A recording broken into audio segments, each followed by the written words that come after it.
Assalamualaikum warahmatullahi wabarakatuh. Balik lagi di channel Pak Anji Vlog. Video kali ini kita akan membahas mengenai mobil bekas ya teman-teman.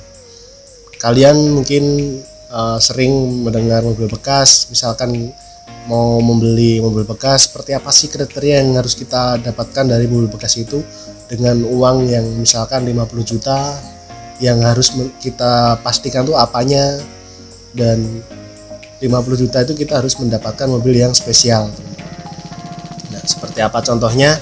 Jangan lupa dulu like di channel Pak Anji Vlog, dan jangan lupa yang kalian belum subscribe silahkan subscribe di channel ini, di channel Pak Anji Vlog. Dan teman-teman, di video kali ini kita akan bahas tips membeli mobil bekas ya. Oke, langsung saja ke deskripsinya. Oke teman-teman, kali ini saya sedikit sharing mengenai bagaimana sih triknya kita akan membeli mobil bekas. Apa saja yang harus kita lakukan ketika kita membeli mobil bekas ya. Yang pertama, kita harus mengecek surat-suratnya, surat kendaraan ya teman-teman, seperti STNK, BPKB. Nah, tujuannya apa surat-surat itu? Tujuannya adalah salah satunya kita harus mengecek nomor rangka teman-teman. Kita pastikan nomor rangka itu sesuai dengan dokumen atau surat-surat kendaraan ya teman-teman. Dan yang kedua adalah nomor mesin. Itu juga harus cocok dengan surat-surat di kendaraannya. Jadi yang kita ketahui, surat-surat itu adalah nomor rangka, nomor mesin, dan masa berlaku plat nomor ataupun buku kendaraannya atau STNK-nya. Oke. Kalau itu sudah dilakukan pengecekan secara langsung, maka kita wajib melihat aktual nomor rangka dan nomor mesin. Apakah itu bagus, benar-benar asli ketrikannya, nomor rangka atau nomor mesinnya, apakah itu memang ada modifikasi. Itu yang paling penting. Oke, kalau itu sudah dilakukan, maka kita juga harus wajib melihat kondisi kendaraan ya. Yang pertama adalah eksteriornya. Kita sudah misalkan mengeluarkan 50 juta untuk membeli mobil ini. Nah, kita juga harus mengecek kondisi eksteriornya. Contohnya adalah bodi.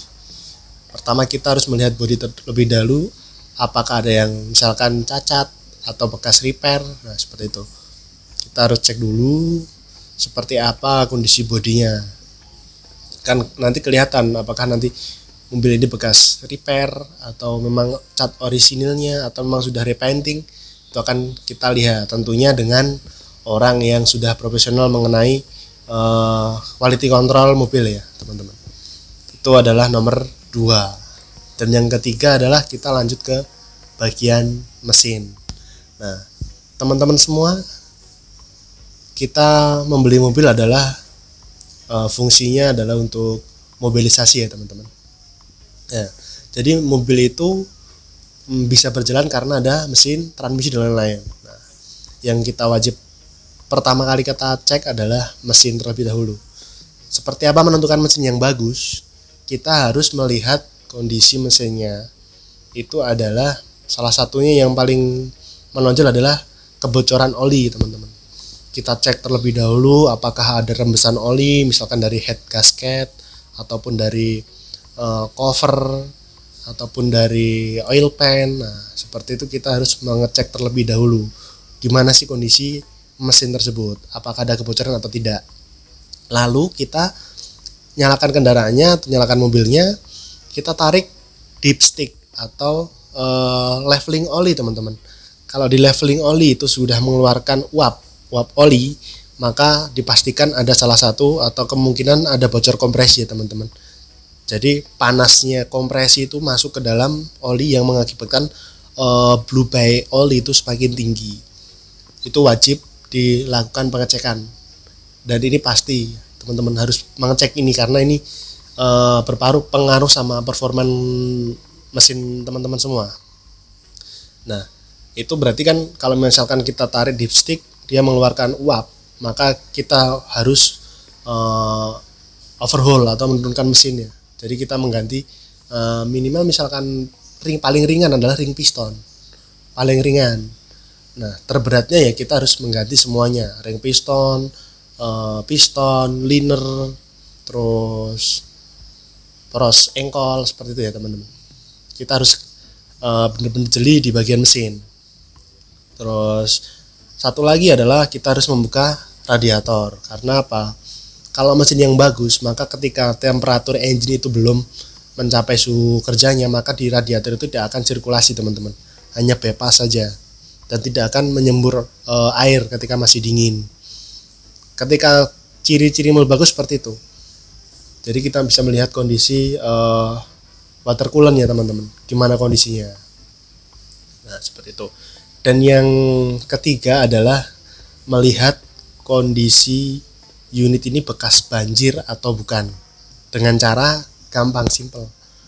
Di bagian-bagian tidak bisa dijangkau oleh tangan, atau misalkan di sela-sela kaca, atau di sela-sela karet, atau di bagian kompartemen mesin itu terdapat seperti lumpur atau kerak, itu kita wajib mewaspadai ya teman-teman, hanya mewaspadai, karena itu belum tentu juga karena bekas banjir, karena mungkin pemilik sebelumnya dia jarang perawat mobilnya juga bisa, tapi kemungkinan besar itu adalah X banjir. Yang tentunya kenapa kalau X banjir bukan tentu jelek, karena berpikirannya X banjir, wah X banjir kita harus ngapa-ngapain. Nah, jadi dengan budget 50 juta kalau memang X banjir, kemungkinan kita hold dulu, kita tunda dulu, karena kita yang paling tentunya paling wajib adalah kita harus membongkar engine-nya terlebih dahulu ya teman-teman.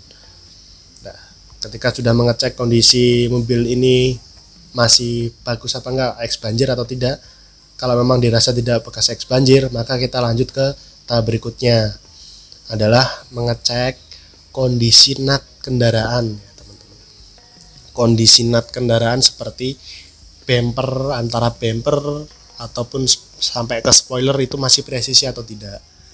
Terus yang kedua adalah kaca itu masih presisi atau ori atau tidak, seperti itu. Dan yang paling penting adalah pilar itu sangat sangat bisa dilihat itu X laka atau tidak. Misalkan pilarnya sudah repairan, chassisnya sudah bengkok, stabilisernya atau guardnya sudah bekas repair atau cupnya sudah bekas repair, itu maka dipastikan mobil itu X laka ya teman-teman. Nah efeknya apa untuk X laka? Misalkan X laka yang parah, misalkan frame atau chassis itu sudah kena, maka kendaraan itu sudah tidak stabil lagi karena harus dibalancing lagi teman-teman. Yang paling penting itu ya.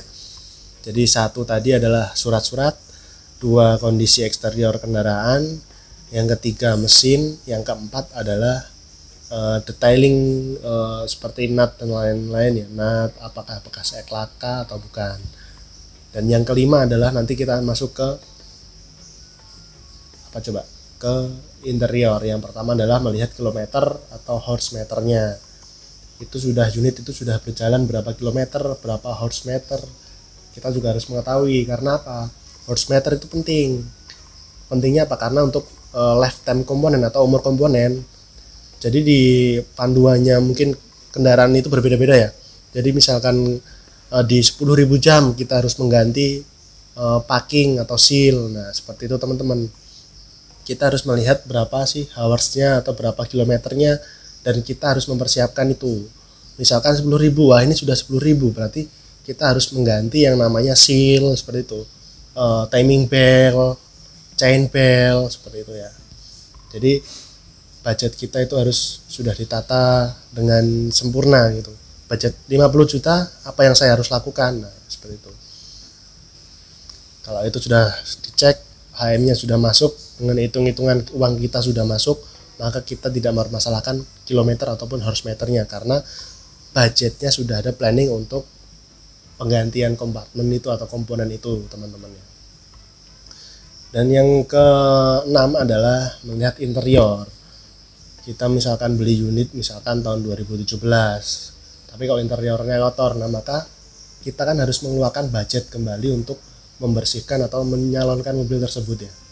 Nah, jadi ke 6 tips tersebut sangat penting ketika teman-teman semua atau sahabat otomotif semua mau ketika membeli mobil ya, mobil bekas tentunya.